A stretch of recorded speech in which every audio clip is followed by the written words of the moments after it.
É bem solitário se reconstruir. É olho no olho, é dedo na cara do espelho. É dormir consciente de cada vulnerabilidade exposta no sonho. Não há folga.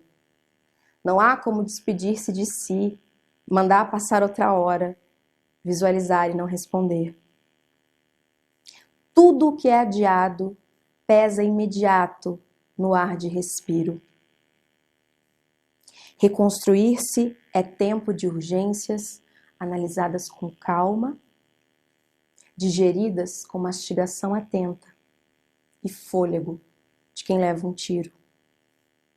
Aquele suspiro que sequer é dor, sequer é ainda estar vivo, é todo o tempo do mundo capacitado no segundo exato em que se é ferido. Reconstruir-se é o poder de resposta destilado no silêncio dos que sobrevivem sozinhos.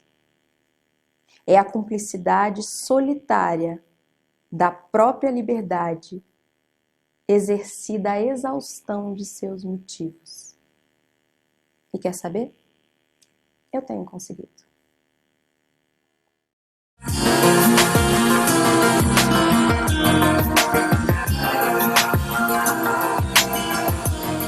Estamos aqui com a Natália Parreiras, poeta e educadora, que vai lançar o seu próximo livro chamado Legítimos em Defesa, Poemas e Mais Vozes de Sobrevivência, né? Que é um livro muito importante que fala sobre violência doméstica, né? Violência contra a mulher.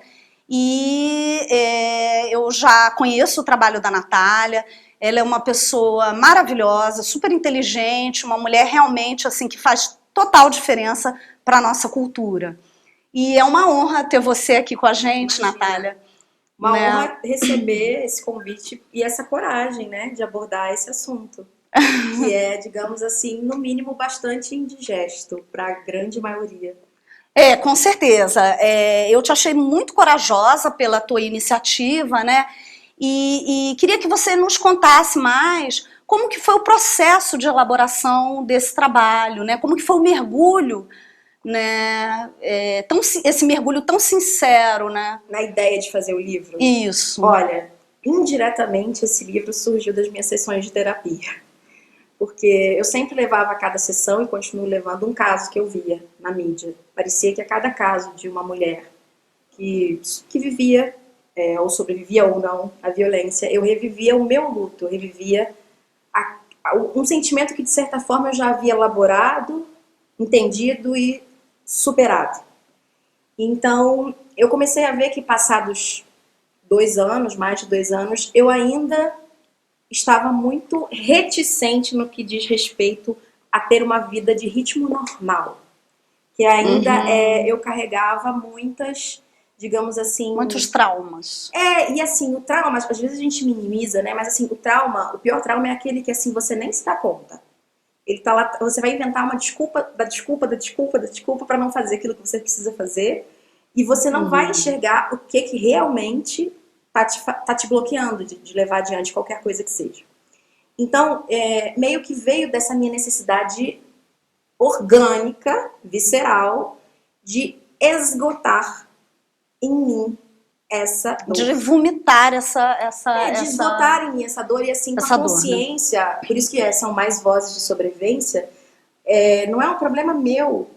Se você for pensar ainda no meu perfil, eu sou uma sortuda, eu sou uma privilegiada, eu sou uma mulher branca, com ensino superior pós-graduada, que eu nunca dependi financeiramente do meu parceiro, que eu tenho uma história como escritora, eu comecei a escrever com 12 anos, publiquei o primeiro livro com 16, lecionei desde os meus 19, então assim, no meio... É uma mulher independente, ou seja, ninguém poderia imaginar que você passaria por uma situação dessa. Exatamente, é justamente desse lugar do inesperado que as coisas conseguem se perpetuar, porque ninguém consegue adentrar o óbvio daquilo que você está mostrando socialmente, né?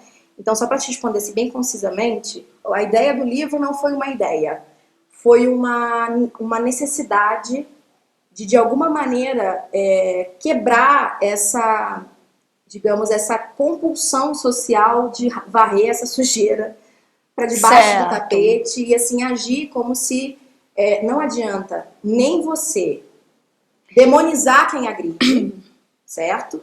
Como também não adianta você fazer de conta que isso não acontece. Entendi. Então, é um lugar muito complicado, né? E você traz também no seu livro depoimentos de outras mulheres. Exatamente. Que assinam sob pseudônimo, não é Certo, isso? exatamente. Porque ainda é muito complicado você chegar e dizer assim, olha, eu apanhei. Entendi. Eu fui As pessoas maltratada. ainda é muito tabu, as pessoas se sentem envergonhadas É uma coisa que é de tida terem como passado. vexatória. As pessoas não olham pra você e dizem assim, como por exemplo, um soldado vai pra guerra, ele não mata gente. Sim. E ele volta, mas ele é um herói. Você não mata Entendi. ninguém, mas você é uma vergonha. Você Então, é praticamente culpada da violência que você isso sofreu. é uma questão já, assim, muito imbricada, né? Você acha que tem esse pensamento muito arraigado ainda? Muito. De que a mulher seria responsável por aquilo que está rolando dentro do casamento. E isso se perpetua Ou justamente do porque as relacionamento. pessoas não falam sobre esse assunto.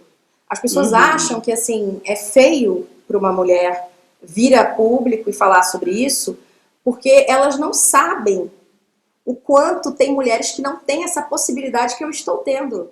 Primeiro, de falar, de ter saído, de ter esse, quer dizer, ou seja, você de ter sobrevivido, né, de ter conseguido elaborar isso de uma forma que hoje me move positivamente. E de ter a possibilidade até mesmo de falar sobre ter isso. abertura para ser ouvida. Entendi.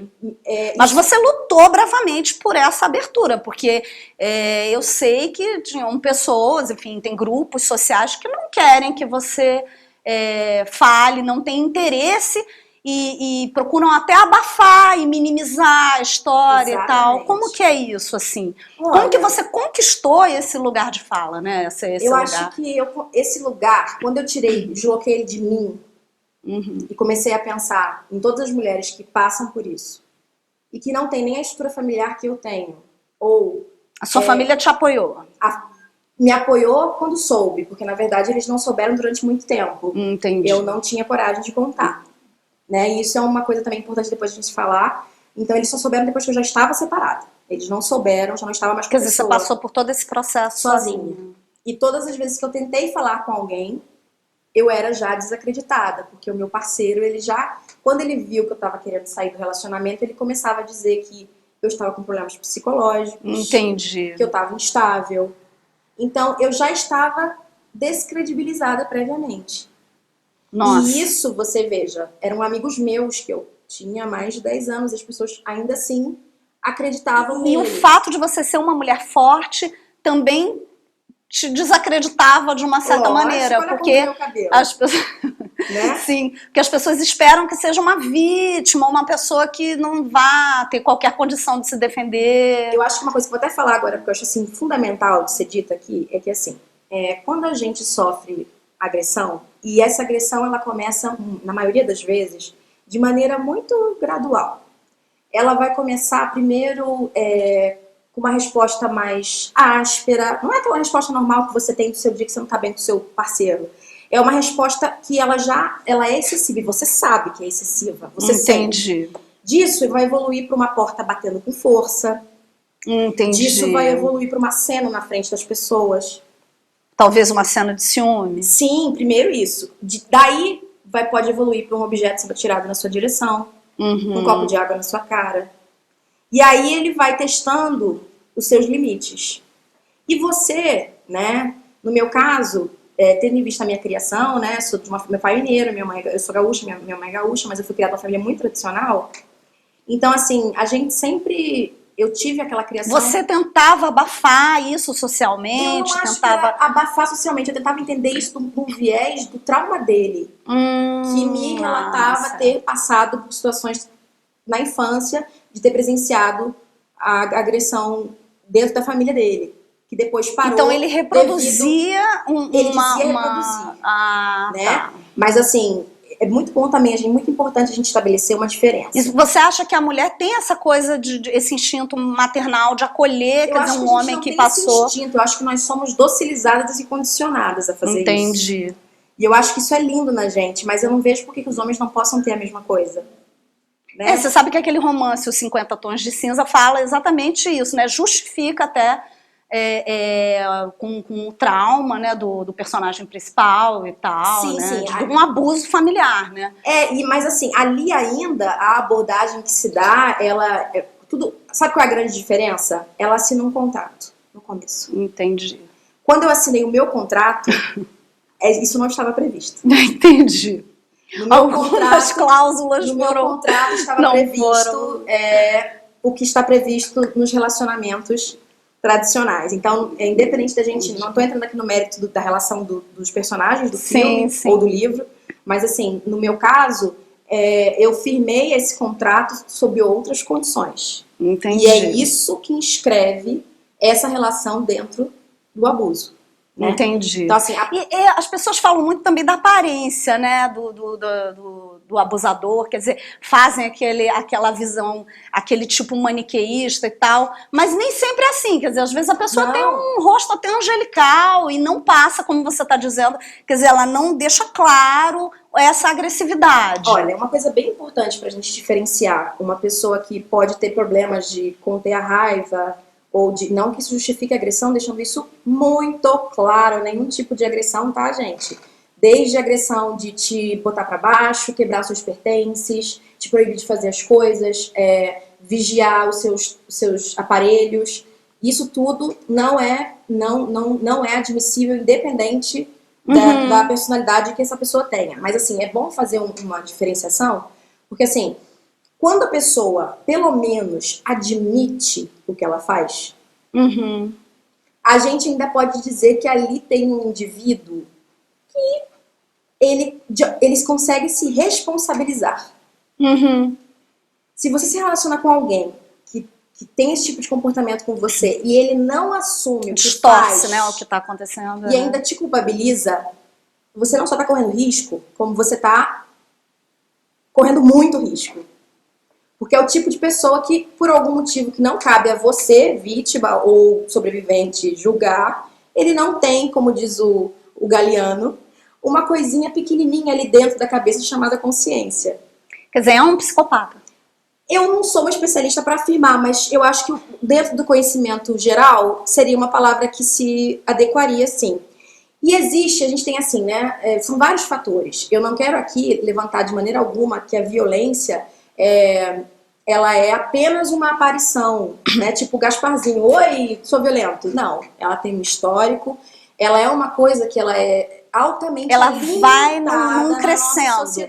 E ela vai dentro de um relacionamento, ela vai num crescendo. E a gente vai aprendendo, porque, por exemplo, eu sou de família italiana, né? Nunca tive nenhum episódio de violência, nem da parte do meu pai, nem da parte da minha mãe. Mas minha mãe fala muito alto. Minha mãe é italiana. Entendi. Então os gritos dele não me eram coisas assim que me deixavam tão incomodada. Porque minha mãe sempre foi de falar alto e nem por isso ela nunca foi uma mulher agressiva. Entendi. Entende? Então eu tava já familiarizada. Com uma certa... Um barulho, né? Então... Uma certa força. Isso, um certo over. Entendi. E é isso que é importante que a gente repense nas nossas gerações, né? Que na geração da minha mãe, da sua mãe, a gente tiver essa oportunidade. A gente hoje está tendo uma oportunidade de diálogo, de acesso até, né? As coisas que não se tinha antigamente, né? E todos os pais que são pais foram filhos. E sabe-se lá como foram filhos. E você chegou a procurar a justiça, a lei? Então, Naline, assim, eu resultei quando consegui, mas eu resisti muito a procurar. Pra você ter uma ideia, o endereço da Delegacia da Mulher ficou durante 6 meses no meu GPS do carro. Entendi. Pronto para ser apertado.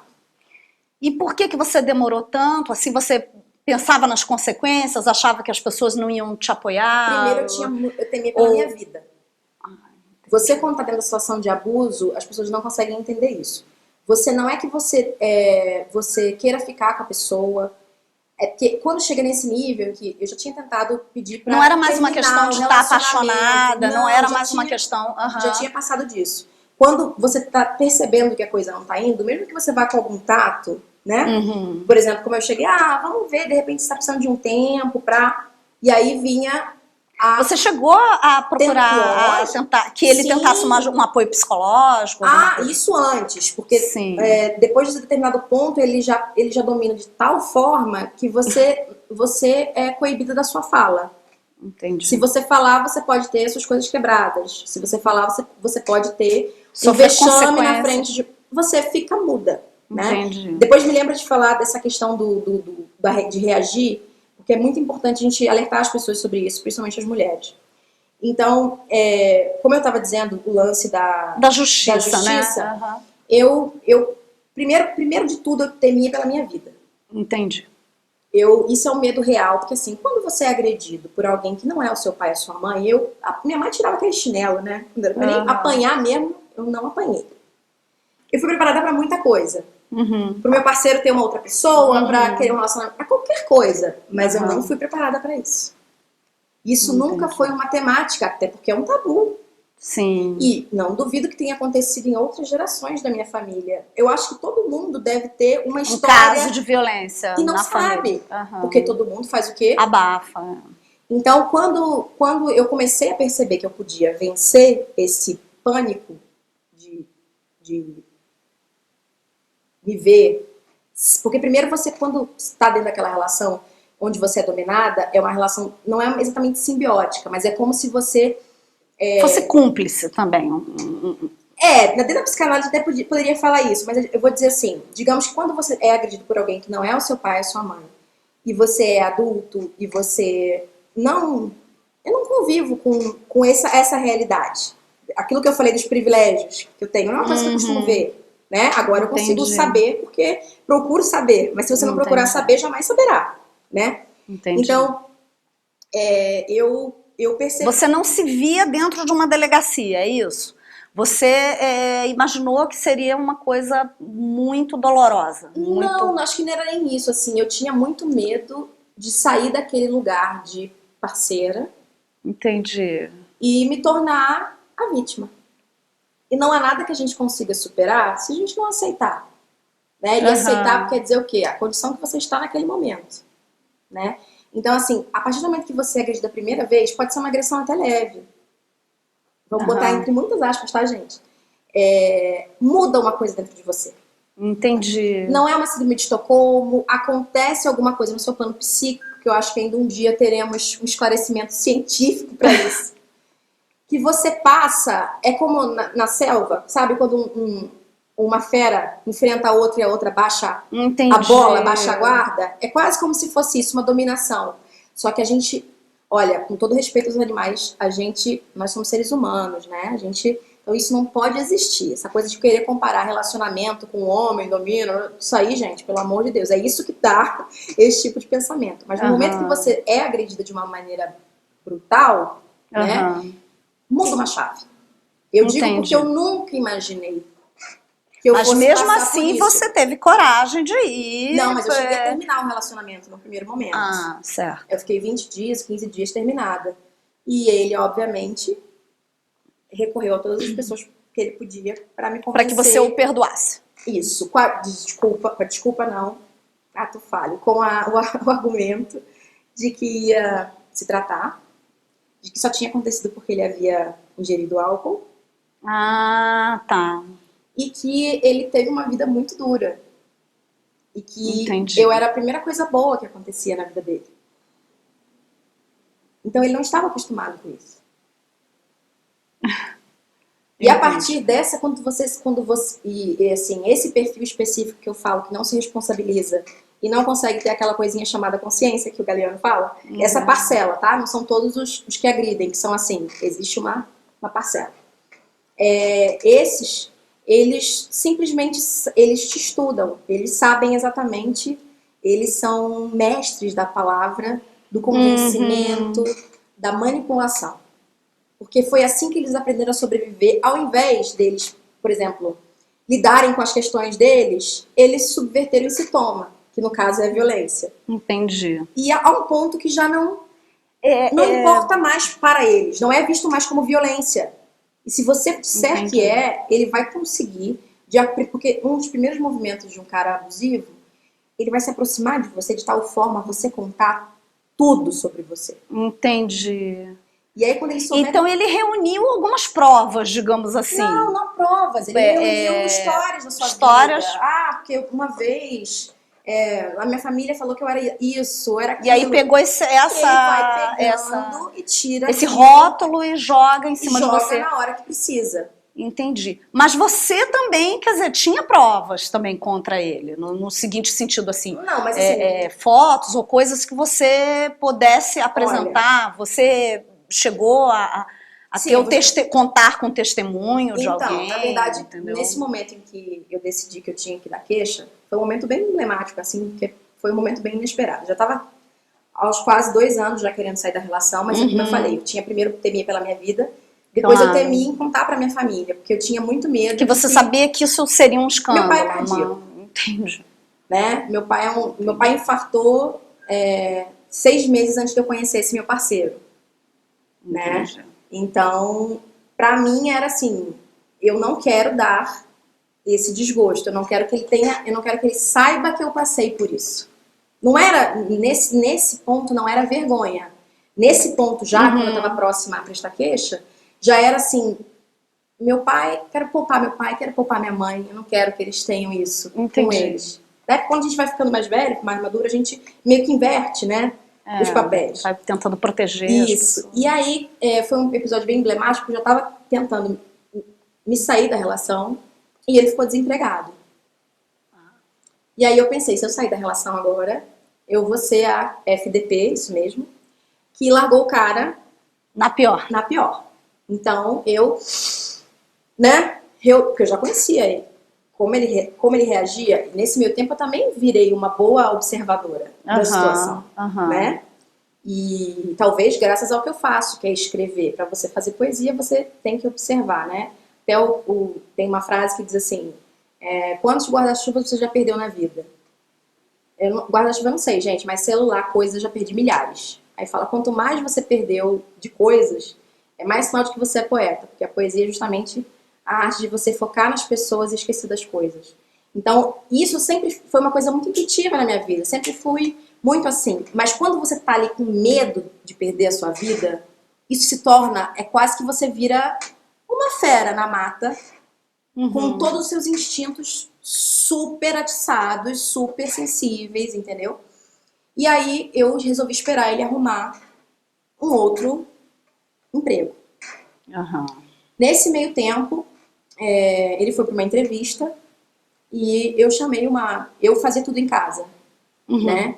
Então, assim, e não tinha problemas com isso, apesar de ser uma mulher, né, que trabalha com outras coisas, eu sou canceriana, eu gosto de cozinhar, então eu gostava de cozinhar e quem me acompanhou, quem me conhece sabe disso. Então, uma das coisas que eu fazia muito quando eu tinha vontade de reagir às agressões que eu sofria, era sovar pão. Eu socava o pão, né? Então, isso pra mim foi muito libertador, porque era uma maneira de eu extravasar aquela energia e não correr mais riscos, né? Mas voltando ao lance da denúncia, eu chamei uma moça que era cuidadora de um senhor do lado do local onde eu morava, pra dar uma... Minha mãe sempre fala, né? O ambiente tem que estar limpo, energia circular. Eu falei, quem sabe vem um novo tempo, tá indo nessa entrevista de trabalho, né? Vai acontecer alguma coisa. Porque mesmo você querendo sair, o imperativo de você é o quê? Você tá sozinha no mundo, ninguém sabe o que acontece com você. E essa pessoa, essa senhora, foi fazer uma faxina diária pra mim. E ela entrou e perguntou, cadê patrão? Do que ela se referia, né? As pessoas às quais ela tinha feito faxina alguma vez lá em casa, assim. Aí eu falei, ele tá foi pra uma entrevista de emprego. Aí ela falou, que bom, né? Porque quando o homem tá desempregado, fica muito nervoso, né? Aí eu falei, verdade, fica muito estressado. Aí, mas até então não notei nada demais, assim. Aí depois ela virou pra mim e fez assim, olha, não tem nada a ver com a vida da senhora, não. Quem sou eu? Ainda brincou assim, né? Aí eu falei, imagina, por favor, pode falar. Mas esses dias eu achei que ele tinha lhe matado. Nossa. E assim, você vê isso. Quer dizer, ela vinha já reparando É que era apartamento com apartamento, né? Entendi. E aí eu, obviamente, eu fiquei em choque, porque... Você achava que não tinha Não, esse porque olhar você tenta sobre dentro da sua vocês, mente, sobre- uma pessoa repetindo 24 horas por dia, que isso não acontece, Entendi. e você sozinha dentro, porque na verdade a pessoa vai te isolando, né? Ela vai cortando os seus contatos, ela vai alegando para as pessoas que você tá instável, e quando você vê, você tá isolada. Aí ela chegou e falou assim pra mim, aí eu parei, né, muito chocada, assim, e a lágrima escorreu, foi uma coisa que eu não consegui conter. Aí ela falou assim pra mim, foi um dia desse aí que ele gritava tanto e esmurrava tanto, e a senhora só falava assim, se acalma, depois você vai se arrepender, se acalma. E aí a senhora parou, o barulho aumentou e a senhora parou de falar. Tanto eu quanto o senhor fulano, que era o senhor de idade que ela cuidava, ficamos sem conseguir dormir, até que a senhora apareceu estendendo roupa na varanda. E aí eu soube que a senhora estava viva. Nossa. Então isso me despertou. Aquela mulher tão simples, né? Sim, às vezes uma literalmente fala fez uma humilde, faxina nos meus olhos. Eu consegui ver o que estava o que você estava acontecendo. passando. E quando eu vi aquilo, foi pra mim, você tem que ter muita coragem de se olhar, de ver onde você tá. Entendi. Não dava mais para esconder Não, isso. ou pra alguém, pra outra pessoa até daria, mas Mas para si mesma não. Mas quando você tem por isso que eu digo que é muito importante a gente se encarar, né? Nos nossos Uhum. defeitos, nas nossas qualidades, se ver, ter uma noção, procurar ter, porque a gente nunca vai ter uma noção real, né? Mas assim, procurar se entender e se enxergar mesmo pra gente poder não deixar que coisas de fora afetem tão definitivamente a nossa visão de mundo, como aconteceu comigo. Entendi. Eu fiquei muito isolada e muito subserviente em todos os Uhum. aspectos que você possa imaginar. Desse dia que essa pessoa falou isso pra mim, ao dia que eu realmente fui à delegacia, foram 6 meses. Nossa. Eu já havia decidido, mas E como que foi na delegacia? Eles te receberam bem? Como que Olha, foi eles com todo, te deixaram falar? com todo O que respeito que- aos diversos profissionais que trabalham nesse segmento, inclusive muitos, ou uma boa parte extremamente competentes, a minha experiência, e é bom que eu fale sobre isso, porque eu não quero também que porque tem gente as que... pessoas pensem, as meninas, as mulheres pensem, o público, todo tipo de... A gente está falando aqui mulher de alma, não estou me referindo só a mulheres da maneira conceitual tradicional. Não esperem que lá você vai ser tratada assim como um tapinha nas costas, porque não é isso que acontece. Vou te narrar bem a minha experiência. Eu cheguei, eu fui com uma amiga minha, levei junto o meu cachorro, porque eu tinha medo que o meu ex-parceiro chegasse em casa. Você tem uma paranoia que ele sabe de tudo que você faz. Eu tinha medo de deixar o cachorro e ele descobrir que eu tava na delegacia e matar meu cachorro. Então eu levei o cachorro junto. Entendi. E aí quando chegamos à delegacia, eu fui chorando o percurso inteiro. E essa minha amiga também foi vítima de violência com um ex dela e ela nunca prestou queixa. Então eu tava fazendo aquilo por ela também. Entendi. Sabe? E aí ela ficou com o meu cachorro do lado de fora da delegacia. Eu entrei, né? Bem baixinho, cheguei assim lá pro investigador. Falei, licença, como é que eu faço pra fazer uma denúncia de violência doméstica? E tava cheio, assim. Aí, denúncia de violência doméstica, você apanhou? Aí todo mundo olhou pra mim. Nossa. Então, assim, meninas, pode ser muito ruim, pode ser que seja ótimo, uma experiência boa, mas vai ser melhor do que o que vocês vivem. Pode ter certeza disso. Esse constrangimento não se equipara ao que você passa numa relação abusiva. E aí ele disse assim, é na outra porta. E quando ele falou pra mim assim, se apanhou, ele já saiu olhando. Pra ver se tinha alguma evidência, Né? E assim, a partir de determinado ponto do relacionamento, ele já não deixava marcas. Ele tinha esse cuidado de... Tinha, porque na verdade eu comecei a ameaçar, né? Entendi. Na verdade eu ameaçava trancada no banheiro, né? Mas eu ameaçava. Sim. Se você de não querer parar, deixar eu vou marcas. parar você com a lei. Deixava bem claro, porque eu certo. tinha muito medo de qualquer coisa que eu fosse falar ser usada contra mim. Então eu deixava muito É. claro, até nessa hora, de que Aham. como eu ia parar ele, não era fazendo nada com ele. Entendi, Era seria pela lei, recorrendo à lei. né? Como que você viu o caso da escritora Clara Verbuck, né, que decidiu não prestar uma queixa oficial na justiça e tal, mas, quer dizer, né, toda a sociedade ficou sabendo do que Eu aconteceu sou com solidária ela, e compreendo perfeitamente. né, você compreendeu os motivos Claro, quando eu dela acabar de te contar como Aham. aconteceu, você vai... Eu super entendo o que ela passou e sei que... É uma coisa, gente, é muito pessoal, assim. É um negócio que você tem que realmente internalizar de uma maneira muito honesta com você mesmo. E saber que esse é o tipo de vida que você não pode levar dali pra frente. Entendi. E aí, quando eu saí de lá, já muito constrangida, óbvio, eu já comecei a chorar, né? É o cara te olhando e tal, você... Aí eu entrei, tinham umas 3 mulheres, assim, atendendo, aí eles já fazem meio que uma coisa meio preventiva. Não tô dizendo que tem todos, mas no meu caso foi: fulano, vai lá prender pra ver se você corre. Eles não estão falando com você. Eles estão falando só pra se você tá fazendo uma denúncia falsa, se você tá... Entendi. Ou se você vai terminar e voltar, eles já vão te espantando. Ah, tá. Só que eu fiquei 2 horas sentada, chorando, na delegacia. 2 horas. Aí veio o investigador do almoço ou do turno, me viu sentada, de cabeça baixa, virou pra mim e falou: a senhora já foi atendida? Eu falei: não. Aham. Aí a senhora pode vir até aqui? Eu falei: claro. Aí eu comecei a contar pra ele, né? E assim, o mais engraçado é que eu falava assim: não, mas ele é um cara fantástico. Ele faz isso, mas ele, nossa... E falava as qualidades. Ah, E aí entendi. ele arregalava mais o olho ainda, porque ele tava vendo que eu realmente tava... A minha ficha caiu quando eu mostrei algumas imagens pra ele. E ele falou: e a senhora não depende dele financeiramente? Não. A senhora não tem filho? Não. Eu vou livrar a senhora desse cara. Ele falou assim mesmo. Entendi. Aí, quando ele perguntou o nome completo e jogou no sistema, e ele tinha ficha limpa, e ele, quando você vê a foto da pessoa com quem você está dividindo a sua vida, né, que você dividiu os seus planos, e ele pergunta: é esse o seu agressor? Muda tudo. Nesse momento, é outro lugar. E aí, se você não for muito convicta de quem você é e de quem você não quer ser, você não consegue ir adiante. Então, por isso que tem mulheres que voltam com o cara. Voltam pro cara, desistem do processo, como eu acabei mesmo desistindo, apesar de nunca ter voltado pro meu parceiro.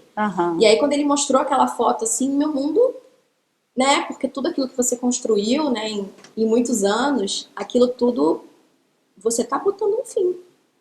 E é você que tá botando. A sociedade diz que é você que tá terminando com a sua relação. Entendi. Você não tá tentando, buscando auxílio pra se libertar de uma coisa que te coloca em risco. Você tá terminando Um relacionamento. Com essa coisa sagrada.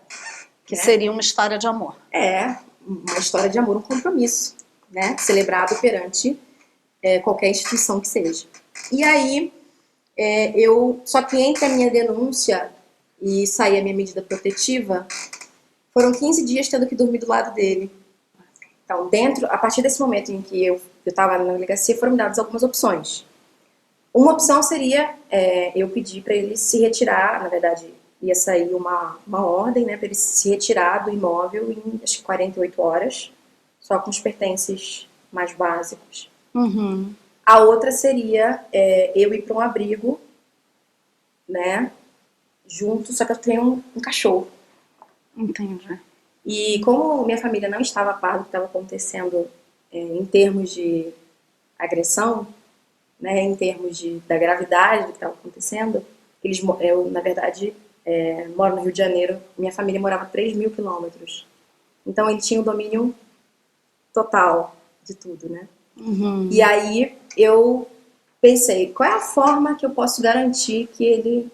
Qual é a melhor forma de ter mais chance dele não vir atrás, dele não querer fazer nada mais comigo? Vou deixar tudo pra ele. Então, eu me preparei para sair apenas com as coisas, com as minhas roupas e coisas de pessoais, assim, quadro que a minha irmã pintou, coisas Aham. assim, meus livros, né? E o meu cachorro.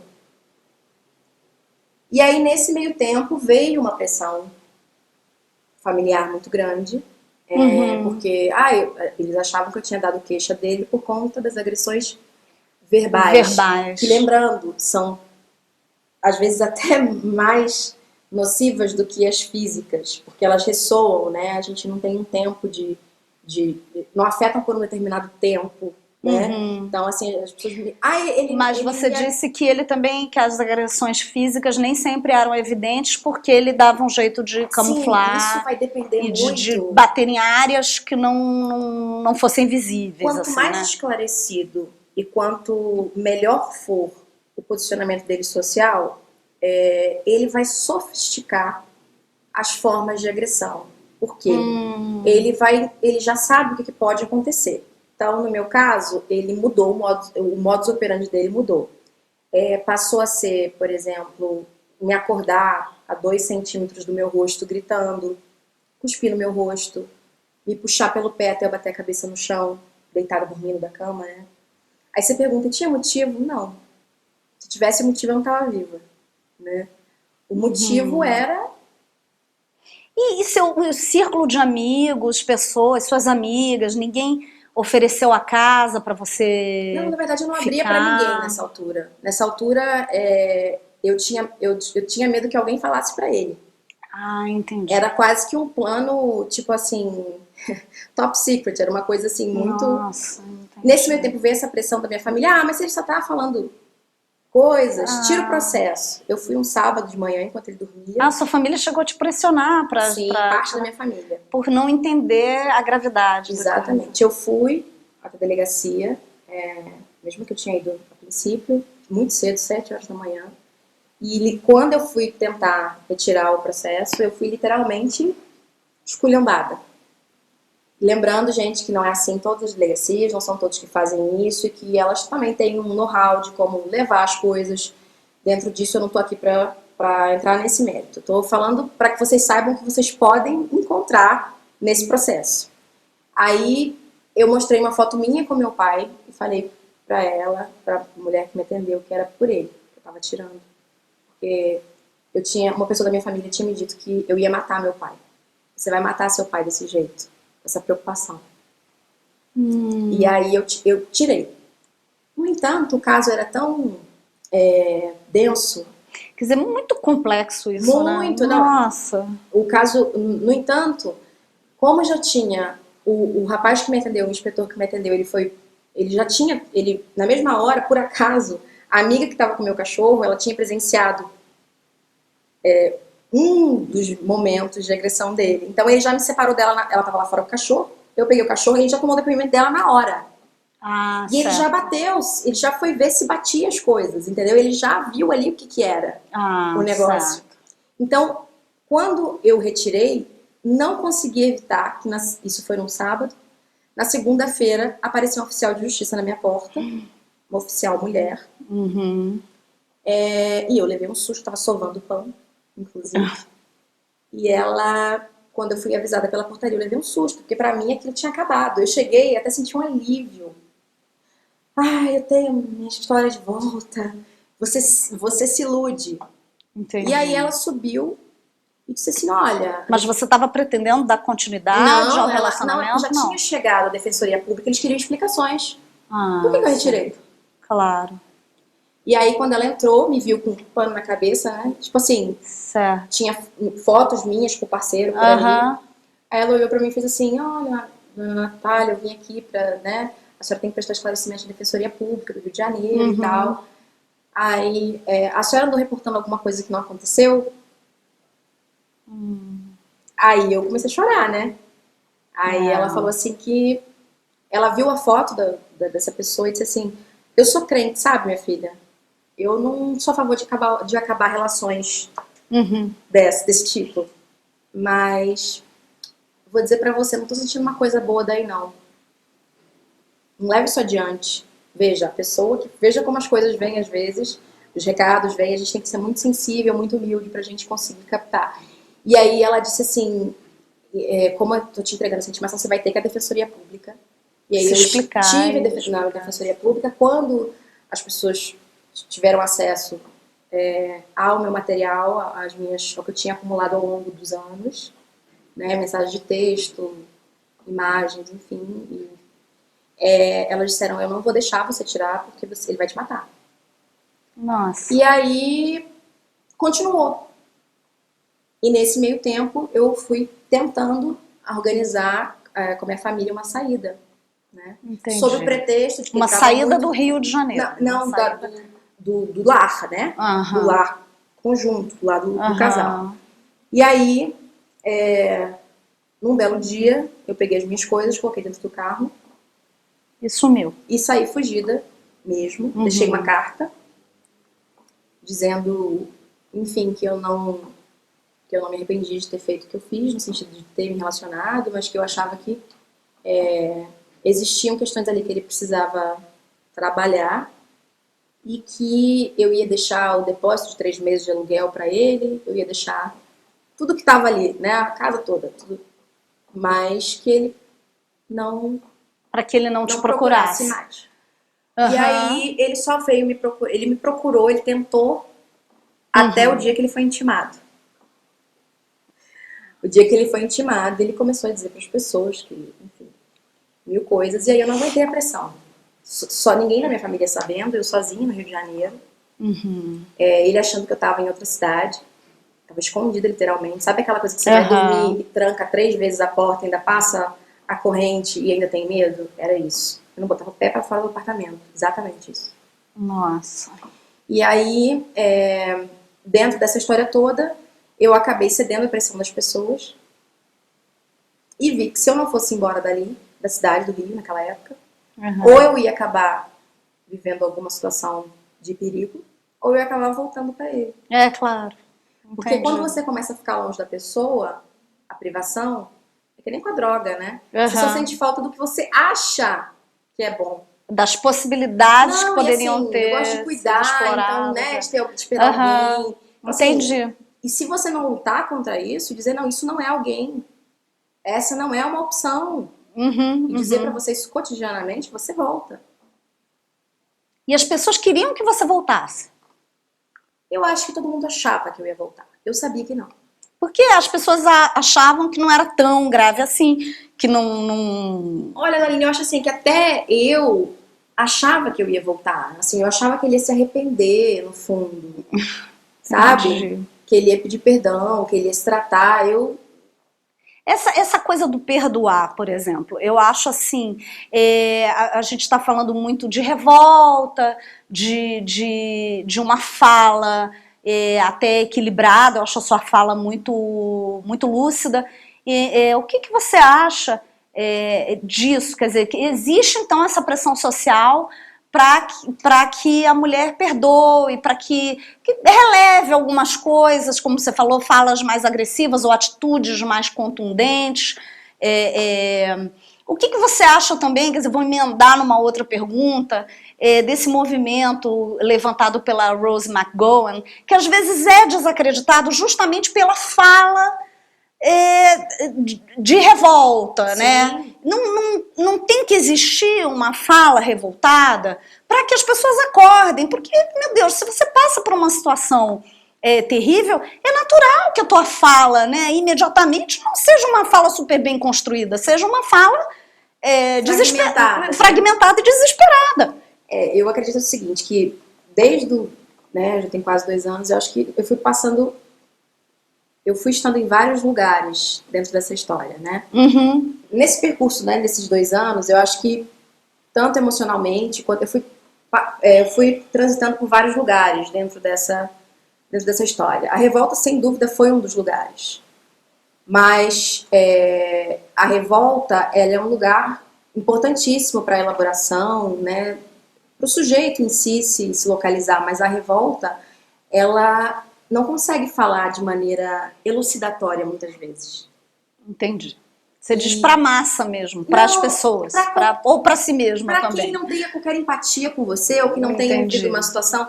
Então, assim, pelo que eu acredito, né, talvez pela minha profissão, ser educadora, talvez pelo que eu faço, não é que eu esteja super equilibrada, não, gente. Tem dias que são muito difíceis ainda. Aham. Não que eu queira voltar nada disso, mas que, assim, eu ainda tenho, assim, saio pouco de casa, eu ainda evito me aproximar e conhecer pessoas. Então, são coisas que eu tô, não é isso aqui, nossa, como ela está equilibrada, não. Hoje eu tenho um lugar de reflexão, um lugar onde eu consigo me olhar e ver isso de uma maneira propositiva, se não para mim, para quem possa me ouvir. Mas talvez se eu não fosse uma pessoa, uma cria da educação de letras, talvez não fosse o papel, o lugar que eu ocupasse nesse momento. Eu acho que todo mundo tem direito de se colocar da maneira que consegue, que pode. Aham. Mas eu tive que ter muito estômago. Eu digo que eu virei um ser ruminante dentro desse relacionamento. Aham. Então, eu preferi esperar estar com tudo mais assimilado, mais internalizado, mais compreendido, porque dessa forma eu acredito, pessoalmente, que o que quer que eu diga possa vir a ajudar mais pessoas do que a minha revolta. A minha revolta está nos meus poemas. E esse livro é uma catarse. Total, ele nem era um livro, na verdade, tem 2 outros livros prontos. Um livro acadêmico e um livro de poemas de amor. Prontos. Né? E esse livro, na verdade, meio que furou a fila. E esse livro é um grande momento. Eu acho... Assim, pelo que eu conheço da tua poesia, eu encarei como, quer dizer, infelizmente, né, de uma coisa ruim, mas surgiu uma coisa... Eu acho que a gente está vivendo um grande momento do despertar das pessoas.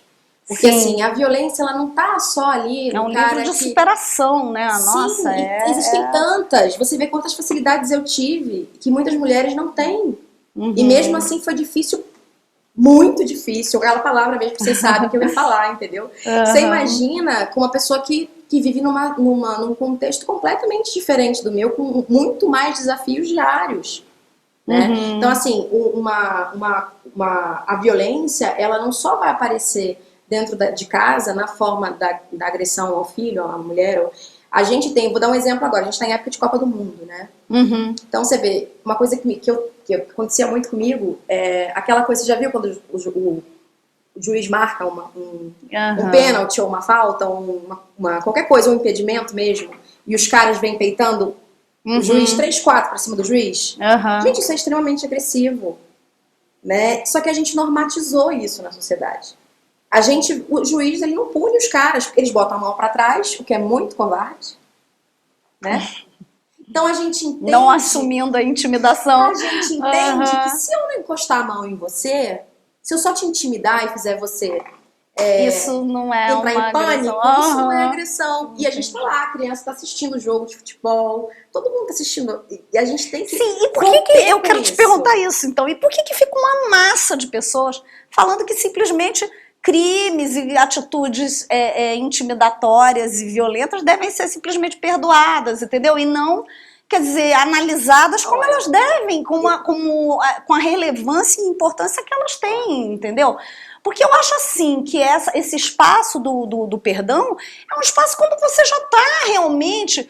mega feliz, mega seguro. Você não pode estar, meu Deus, fugindo, escapando de um psicopata e ao mesmo tempo já, entendeu? Eu acho que existe um tempo para a pessoa assimilar uma história dessa. Existe um tempo e existem 2 instâncias diferentes. Existe, assim, um sintoma da sociedade. Porque essa palavra, eu tô te cutucando como escritora também, porque essa palavra, realmente, a palavra perdoar é uma palavra que ela leva a alguns erros, entendeu? Por exemplo, você vê várias imagens de pessoas se abraçando, perdoando, quer dizer, não necessariamente você pode perdoar, né, e não tá se abraçando com a pessoa e tal, mas sempre é dito isso, eu perdoei fulano, então continuou casada. Né? Não existe esse momento onde você possa ser feliz de outra maneira? Eu acho o seguinte, existem 2 instâncias aí, que é um sintoma da sociedade que a gente vive, a velocidade, né, de comunicação, de informação, até aqui mesmo, né, esse espaço que a gente está falando. Vai ficar grande, como é que a gente vai fazer para esse conteúdo chegar às pessoas? A gente, uma vez que a gente é cobrado em termos de resultado, Aham. às vezes, como a gente chega ao resultado não interessa, nem o que a gente sacrifica para chegar a esse resultado. Né? E você imagina para quem tem um trabalho, um emprego, onde é um subemprego, que o cara passa, sei lá, 15, 30 horas levantando um prédio e ele recebe uma coisa ínfima, por exemplo. Né? E a gente, tô só citando um exemplo. Então, assim, essa insatisfação que a gente cria, ela, na verdade, essa violência aceita, essa violência meio Pois que naturalizada. tácita e naturalizada, ela vem muito dos demônios que a gente não enfrenta. Então, assim, eu acho que existe o perdão, sim. Agora, eu acho que não há como haver perdão para alguém que não se responsabiliza. Porque se, por exemplo, no meu caso, a pessoa que fez essas coisas comigo chegasse e dissesse, olha, Sim. eu sinto, pode ser que no momento, se eu sentisse que era Sim, franco... você não viu nenhum sinal de arrependimento, né? Não, se a pessoa se desculpasse, sim. eu poderia pensar sobre um certo viés. Sim, não tem como você Mas pensar eu se a pessoa se entendi- torna um psicopata. Eu entendi não tem que, como. assim, eu não posso querer entrar no que cada um só dá o que pode. Para eu poder me responsabilizar pelo que quer que seja, se a pessoa não tem, desista de esperar isso dela, porque isso não vai acontecer. Então, não é questão de perdoar ou de não perdoar, mas da gente também identificar o que na gente corrobora para perpetuar essa violência incutida. Sim. Né? Essa aspereza. E inclusive, uma dessas moças que deu depoimento, né, para o teu livro, também foi agredida por essa mesma pessoa. Sim, então, exatamente. quer dizer, você não tem realmente uma prova material de uma modificação. Pelo contrário, você tem provas de que a pessoa continua, né, recorrendo à violência. Sim, e assim, nesse caso mesmo, ela iria até participar também como coautora do livro, mas devido a questões familiares, em que eu super entendo, não que eu concorde, mas eu entendo. Inclusive, fiquei muito surpresa, assim, da minha família. Não tô dizendo que eles estão assim, opa, né? Mas assim, apoiar. Isso, ajude outras pessoas, se ajude, faça, fale. Porque isso não é uma postura comum no tipo de criação que eu tive. Tipo, deixa pra lá, esquece isso, entendeu? Entendi. Então eu super entendo a família da outra sobrevivente, né? Entendi. Mas ela, obviamente que sob um pseudônimo, ela deu o depoimento dela. Entendi.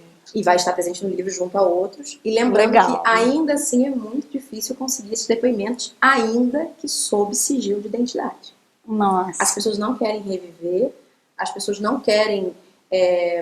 e para todas as pessoas com quem eu entrei em contato, elas não estão mais com... Elas superaram. Mas parece que, assim, é como se fosse um fantasma mesmo. Porque elas nunca puderam falar sobre isso. Entendi. Eu pude falar nos poemas, eu pude expor ali as coisas. Você não acha que existe, quer dizer, uma tendência também das pessoas de quererem, assim, sempre contar uma história bonita, de quem tá mega por cima, de quem nunca passou por nada? Você sente essa pressão, então, quer dizer, em relação a esse lançamento?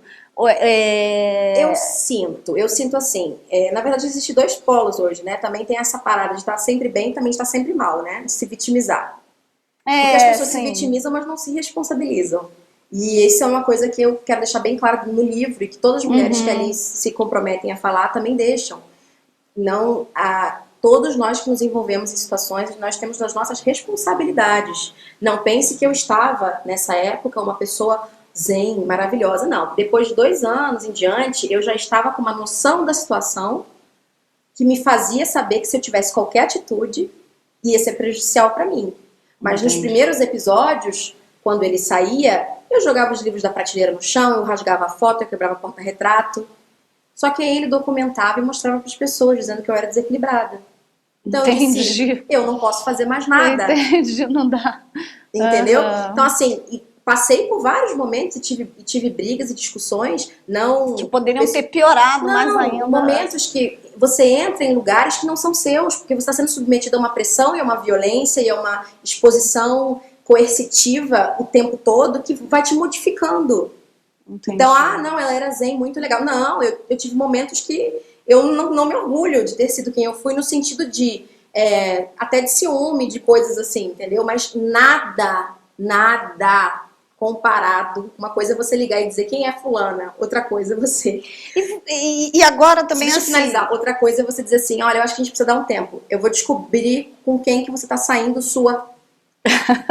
Entendeu? Essa é a E diferença. você achava que ele também poderia estar saindo com outras... Mas isso assim... Você tinha essa... Na verdade, eu tinha convicção e tenho, mas isso não muda nada. Não é, a questão Você acha não que é essa. a questão sexual pode ter pesado também como um fator de insatisfação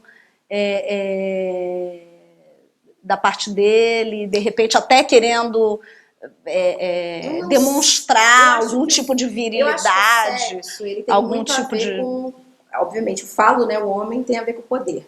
Mas assim, no nosso caso, a única hora em que eu tinha o domínio era na hora da intimidade. Então, eu acho que pode muito bem ter sido uma forma também de se autoafirmar enquanto, né? macho. Isso. Mas isso também não tem nada a ver com a questão da agressão, né? Porque está insatisfeito, está satisfeito. A gente conversa, propõe, né? Tenta coisas novas. Isso não existe, Entendi. né? A questão dele, de relacionamentos fora, extra, aquela relação e tal, a questão aqui é a seguinte: não se pode aceitar nada menos do que um tratamento digno de um ser vivo, não é nem ser humano, porque nem bicho a gente pode maltratar, a gente maltrata aí, mas a gente não pode, né? Nem para bater a gente pode maltratar. Então, não se pode aceitar um tratamento que não seja digno. E é só isso que a gente tem que ter em mente. Ninguém merece isso. Ninguém, sob nenhuma condição, sob nenhuma hipótese, é um tipo de situação que você pode aceitar. E se você passar por isso, estiver passando, existe como você sair. Não será fácil, você será desacreditada, você será questionada, você será rotulada. Você vai conhecer uma pessoa nova, ela vai perguntar do seu último relacionamento. Você vai dizer o quê? Então, normal. Entendi. Então eu resolvi também pegar e falar a respeito, porque assim, é uma questão seletiva na minha vida. Pessoas que não se solidarizam, não só com a questão das mulheres, com qualquer outra questão. Meio que é uma seleção natural desse Claro. né? Você tem que, depois de uma experiência dessa, você tem que também aprender selecionar muito bem. não estar na toxicidade de novo. Você tem que também aprender a colocar algumas coisas para se proteger, né? Natália, eu quero te agradecer muito, viu, pela tua coragem. Eu amei, assim, estar aqui com você, foi maravilhoso. Você e com o Ravi. Muito obrigada, viu, pelo teu carinho de ter vindo para cá e falado todas essas verdades, que são muito importantes, né, para que a sociedade mude para melhor. Eu que agradeço a oportunidade, né, o voto de confiança, a coragem, que eu sei que não é fácil. E eu quero dizer para as meninas que tem um e-mail que eu criei, eu sou só uma pessoa, mas eu sou uma pessoa que passou por isso aí, que é legitimosindefesa@gmail.com. Quem quiser mandar um e-mail, trocar uma ideia, só eu que tenho acesso, tá? Então, às vezes é tirar uma dúvida, às vezes é dizer legal, não sei como falar sobre isso. E a gente tá aqui juntos, estamos juntas, todas. Valeu, obrigada.